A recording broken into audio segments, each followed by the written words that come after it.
You know, carbs really aren't the devil at all when it comes to weight loss. They're actually pretty damn good. Really?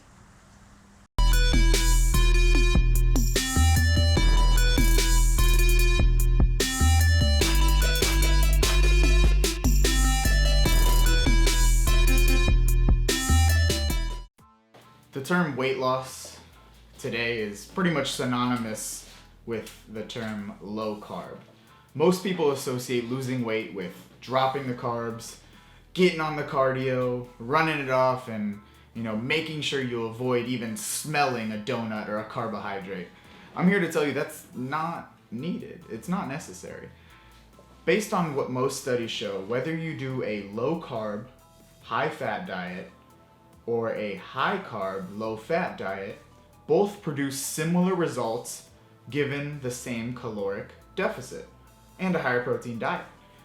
So along with the other show we did on protein, the main difference is going to be if you're in a caloric deficit or not. So what does that mean? You need to burn more calories than you take in to lose weight. Simply, end of story. Whether you eat carbs or not, you need to be in a calorie deficit. Now, when it comes to carbs, I personally love to eat. So I want to eat as much as possible. If one food has 90 grams of carbs per serving and one food has 9 grams of carbs per serving, I would personally rather have the lower carb option just so I could eat more. So if you guys are like me, you want to take every option you can to eat. Now, the fear with carbohydrate really comes from the instant weight gain when people eat carbs. So there is a water weight gain anytime you eat an influx of carbohydrates, just as there is an instant weight loss when you drop the carbs. So when most people go on lower carb diets, they drop the carbs drastically. They check the scale and they lost 5 to 10 pounds the first week and they're ecstatic. They think, oh my God, life is great, low carb is the way to go. Well, unfortunately that was water weight. And I ask most people, if you want to lose weight, would you be happy if you lost 20 pounds and you look the same? No, because most likely it's just water weight. But if you lost 10 pounds and it looked like you lost 20 pounds, would you be happy? Of course. Everyone wants to lose the appearance of weight.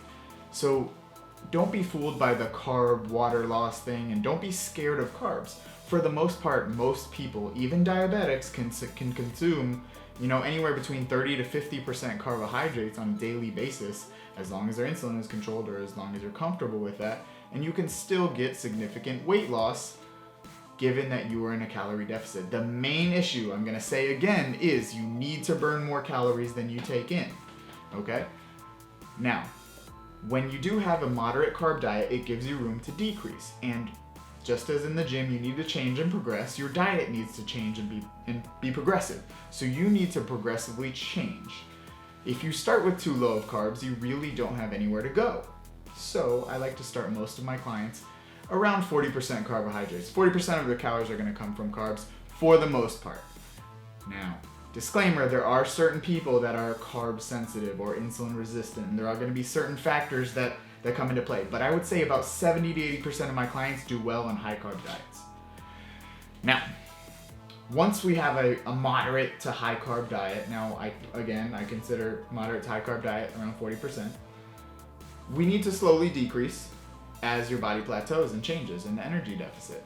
So I am going to show you guys some lower carb options of meals so that you can incorporate and eat more. My goal, my ultimate goal for everyone, is to eat as much food as possible and still lose weight. That means, you're enjoying the process and you're not completely miserable dieting, and we have room to progress. If you start too low, if you start too extreme, you're gonna hit a plateau. And more than the physicality, the physiology of weight loss, the mentality. The best diet in the world sucks if you can't stick to it. So don't tell me the low carb diet is the best if you can't stick to it. We need to find what works for you. So what works for me personally is I love to eat. When I show you guys today how you can eat a pasta dish and only have under 10 grams of carbs when most pasta dishes are over 50, I'm sure you guys are gonna be pretty happy. So let me go show you guys that.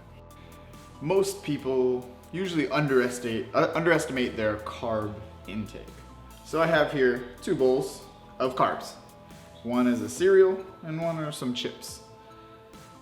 They both kind of look equal, but when you look close, this is actually my favorite cereal, Frosted Mini Wheats. This bowl right here has 92 grams of carbs, not including the milk you're gonna use, which is most people's, more than half of what they're gonna have for the entire day in this little bowl right here. And for you low carbers, this is probably Satan, to be honest. This are some pop chips. This has about 18 grams of carbs. Now, like we said, I'm not afraid of carbs. I'm not a big believer in low carb dieting or limiting carbs, but I want to eat as much as possible. So we have to watch certain things like this that are going to really creep up on our carbs. What I'm going to show you guys today is still enjoying pasta, but without half the carbs. Spaghetti squash. Now, one serving of pasta generally has about 40 to 50 grams of carbs. So your favorite Italian restaurant, you're overloading in carbs to say the least, and you're probably not getting enough protein on top of that. One serving of spaghetti squash comes out just like spaghetti and actually has 7 grams of carbs. So this allows you to eat a lot more and still enjoy that pasta type feel. I'm gonna show you guys how I prepare it.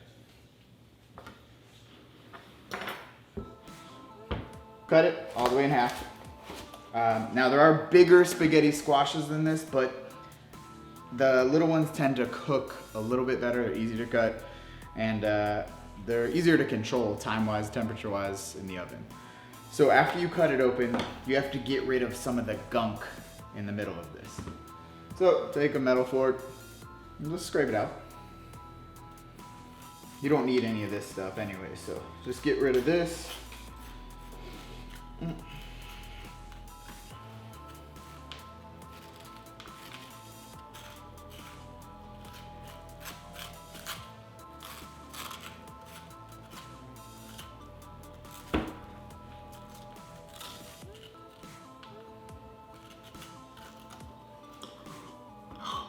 Now you don't have to get it completely out, but just get rid of the majority of it. You're actually going to use the rest of the squash for the spaghetti itself. Now, you have to place these face down. I use the glass pan. And all you're going to do is add a 1/4 cup of water to this.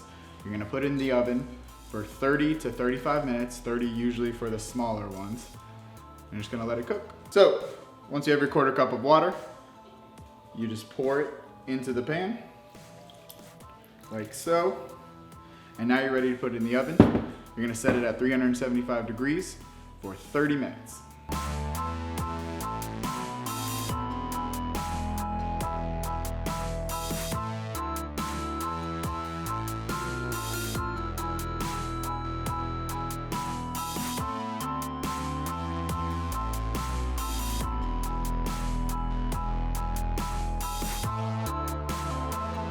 Thanks for watching, guys. Please be sure to like and subscribe. Give us a thumbs up. Every Friday we'll have a new nutrition video up for you. So thank you again.